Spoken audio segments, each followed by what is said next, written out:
Je pourrais, mesdames et messieurs, vous entretenir encore longuement de Josémanche poète, et s'il ne me faisait défaut à cette heure certains documents, vous prouvez qu'il a droit dans les anthologies provençales à une place entre Paul Arène et Raoul Gineste. Mais si j'insistais, vous m'accuseriez de déformation professionnelle, reproche que je ne mérite point. Si je viens de parler de Josémange, porte-lire, c'est qu'il est, sous ce jour, connu seulement de quelques amis et admirateurs, et parce qu'il a peu de chance que ses poèmes, livrés au jeu des vents, soient jamais réunis en plaquettes, et surtout parce que sa poésie, dans bien des cas, explique sa peinture. Il y a lieu, cet hommage rendu aux musagètes, de situer le peintre, d'indiquer les qualités qui, dans son œuvre inégale, militent en sa faveur, d'expliquer en quelque sorte les raisons de son indiscrédit, comme celle du revirement qui s'est opéré parmi le public durant les dernières années de sa vie. Josémange est provençal. Il est né du rivage méditerranéen, comme du front de Jupiter, la Minerve casquée. C'est là que gît le secret de ses facultés créatrices, et sans avancer un paradoxe, on peut émettre que né en Bretagne ou en Alsace, il n'aurait rien eu à nous dire. Renouvelant le mythe d'Anté, cet artiste tirait ses forces du contact de sa terre natale. Oui, Josémange est provençal de vieille souche, et ses études terminées au grand séminaire d'Aix, s'il fait ses caravanes à Paris, il est déjà royaliste, catholique fervent, et va devenir fait libre. C'est vous dire à quel point ces travaux vont être conditionnés par un régionalisme intransigeant, par des traditions dont il ne songera jamais à s'écarter, malgré le côté fantasque de certaines de ses toiles. La Provence a été pour notre ami la terre élue, la Palestine, l'Eldorado, en un mot, la région où vivre que d'autres chercheurs inquiets n'ont jamais pu découvrir.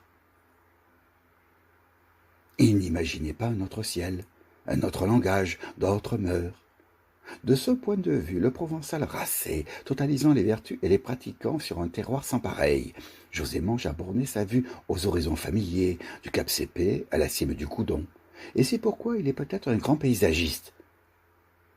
On peut écarter de son œuvre et de propos délibérés toutes les figures, les allégories, les sujets de genre. C'est le côté faible, la partie négligeable du legs considérable qu'il nous a fait.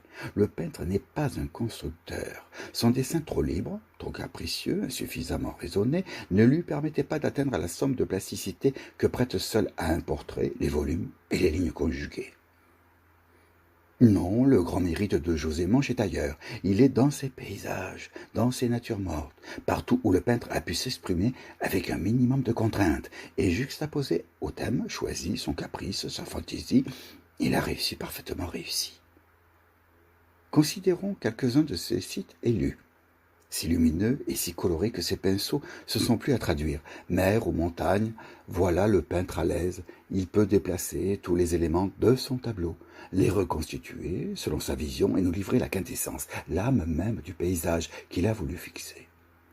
Les rochers sont comme il les imagine, les pins, les oliviers, ses arbres favoris se contorsionnent, crispés, ébranchés ou feuillus de lumière, selon ses besoins picturaux, selon sa verve, sans que pour cela le thème initial perde de son esprit.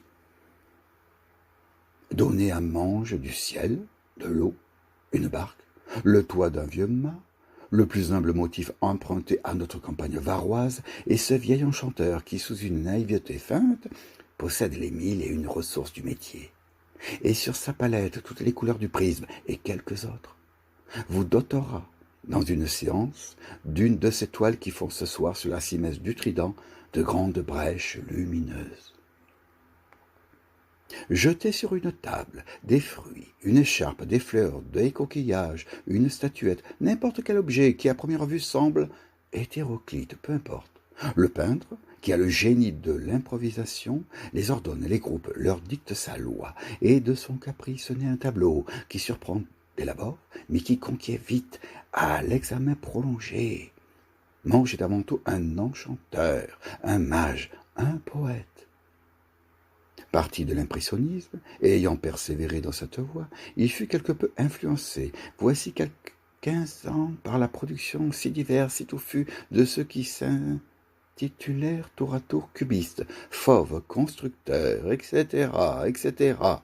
Troublé dans son faire, il essaya, bouleversant la technique acquise et pratiquée depuis longtemps, de joindre hier à aujourd'hui pour n'aboutir qu'à une cote mal taillée. Mais reconnaissant son erreur, il renonça sagement. José Mange demeura jusqu'à la fin de ses jours ce qu'il était, c'est-à-dire un peintre formé à l'école de Pissarro, de Degas, de Sisley, de Seurat et surtout un admirateur forcené de Monticelli. Un tel groupe avait trop sollicité ses jeunes élans pour que son œuvre fût autre chose qu'une sorte de néo-impressionnisme, et c'est dans ce sens qu'il a trouvé sa meilleure veine. Par ailleurs, il importe de souligner qu'elle tient l'aquarelle dans les modes d'expression adoptés par José Mange au cours de ces dernières années.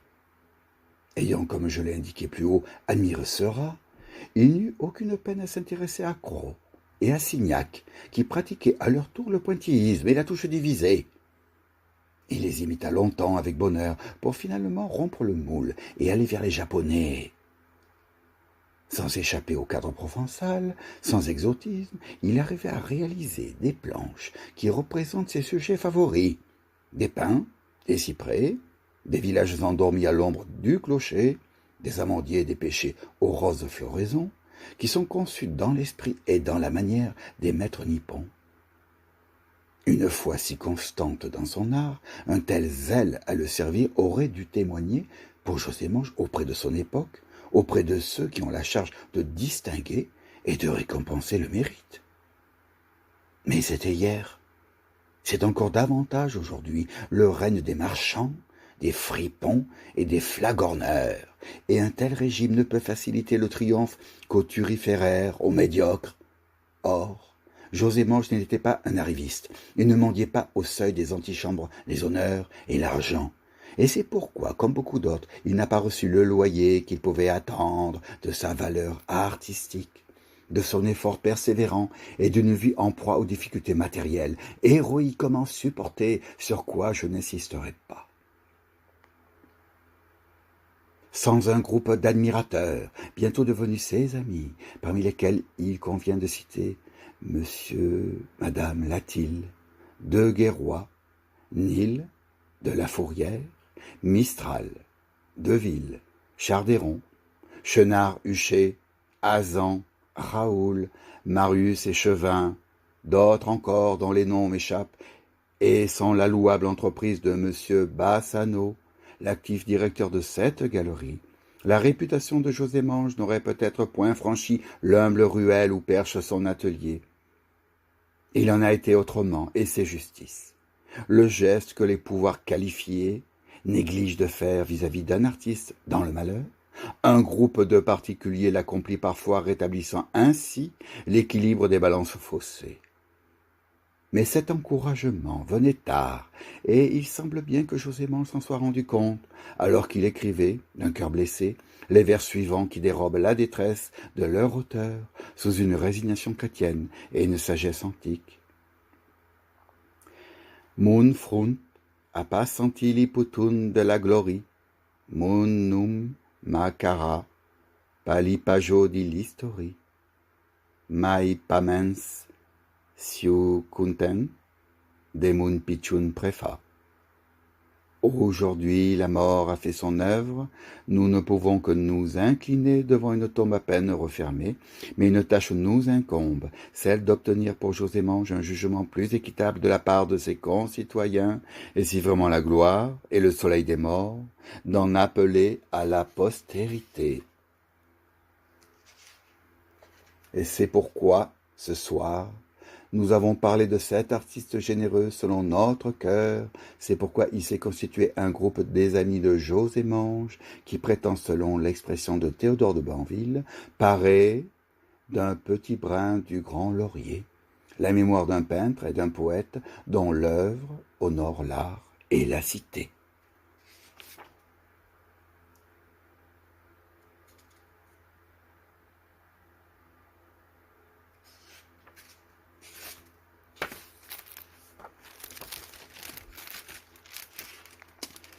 Voici quelques poèmes de José Mange en français.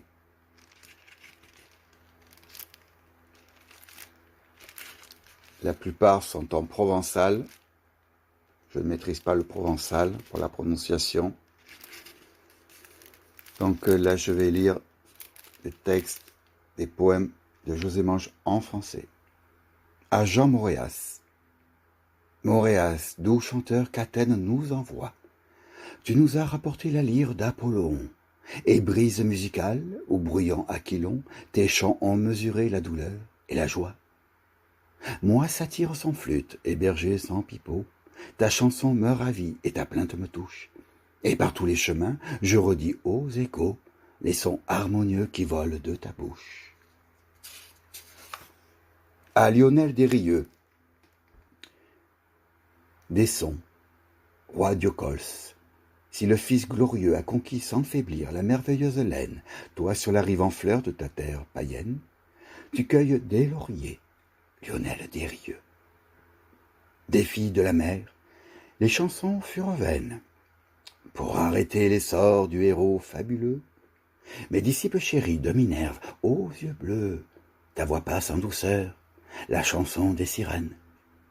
L'iristesse dédaignant les amoureux exploits, a pour l'arc vigoureux quitté la lyre tendre, et la victoire ailée a bandit du carquois. Retiré maintenant dans le profond des bois, sur la corde d'airain, il va nous faire entendre les tragiques amours des reines d'autrefois. Quant au printemps nouveau, vous venez par l'allée, au clair printemps vainqueur du vieil hiver transi. Que ne suis-je la fleur que votre main choisit, et dont vous respirez la senteur exhalée? Que ne suis-je le papillon, vive azalée, seigneur vermeil, pareil au prince Firdouzi, qui prend pour une fleur votre chair qui rosit, et vous frôle en passant d'une caresse ailée. Lorsque vous déroulez vos nattes et vos nœuds dans le recueillement sacré de votre alcôve, que ne suis-je le peigne, aux dents d'écailles fauves, qui passe en frissonnant dans l'or de vos cheveux, et pour chanter en vers votre beauté parfaite, à l'égard de Ronsard, que ne suis-je poète? Ah Bacchus, qu'il est beau, c'est Bacchus, que sa démarche est fière. Sa lèvre se rougit de la pourpre du vin, la feuille de la vigne orne son front divin. Et voyez, c'est Bacchus passant dans la lumière. Immortel, j'ai perdu ma jeunesse première, le nombre de mes ans fait presque 3 fois 20. Rends-moi l'ancienne ardeur, si ton pouvoir est né et vain, et je te tresserai des couronnes de lierre. Si ma tempe blanchit, mon cœur bat vite encore. Saupoudre mes cheveux d'un peu de poudre d'or, redresse pour un temps mes épaules tombantes, soutiens de ton bras fort mes jambes titubantes. Avant de m'enfoncer dans le noir corridor, je veux danser encore avec les corybantes. Que d'autres chantent Pomone, les satyres, les troupeaux. Moi je vais sur mes pipeaux dire la belle et la bonne, qui me fait la douce aumône de ses yeux vivants flambeaux, de ses cheveux dorés, beaux comme un feuillage d'automne, de sa bouche de grenade, de son corps souple qui n'a que des fleurs tendre jeunesse, et qui, pour charmer mon mal, de son rire de faunesse, fait retentir le cristal. Vengeance. En rêve, je me vis au pays des tambous, grand chef d'une tribu noire de cannibales. Et je marchais au son des gonds et des cymbales, et des roseaux stridents ouverts par les deux bouts. D'espiègues négrillons, rébons verts et roux, avec des cris dans l'air, jetés comme des balles, des crânes dérobés à leurs pierres tombales, sous les yeux des vieillards graves et sans goût. Cependant, émané de la chaudière pleine, pour le sanglant festin, une suave haleine, votre beau corps de blanche y mijotait dedans. Vous, l'ingrate, qu'un tendre amour n'a pas conquise, et vengée, je mordis alors à belles dents, dans le gras savoureux de votre chair esquisse. Sur ma fenêtre saute-t-elle, le verre de lait canari, le soleil à flot ruisselle sur le vieux quai du parti. Mon âme blafarde est telle que ce morne et chaud midi, de chaleur et d'étincelles, j'ai trop flambé comme à lui. Et la pipe aux dents, j'évoque la brune, à l'œil noir ou glauque, la blonde, à la chair de lys. Et dans les griffes bouffées s'estompent toutes les fées que je tins autant jadis.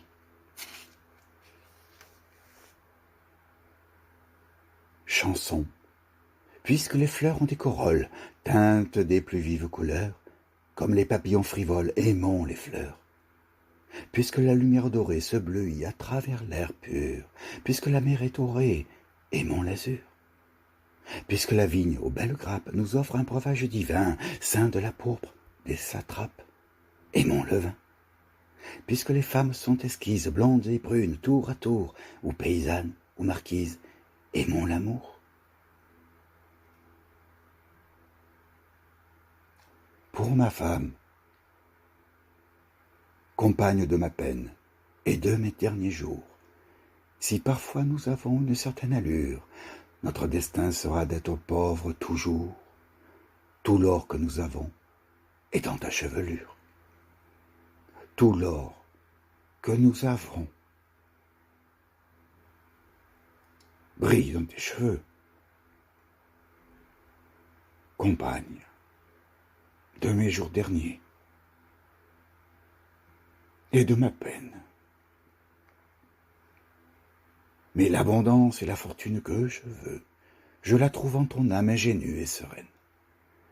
Elle est dans la tendresse ardente de ton cœur. C'est mon trésor, aussi sans plainte et sans envie, appuyé sur ton bras, ni vaincu ni vainqueur, j'irai jusqu'au bout du chemin de la vie. Hommage à la femme de José Monge, poème daté de 1934, Marguerite Santinacci, surnommée par le peintre Guite.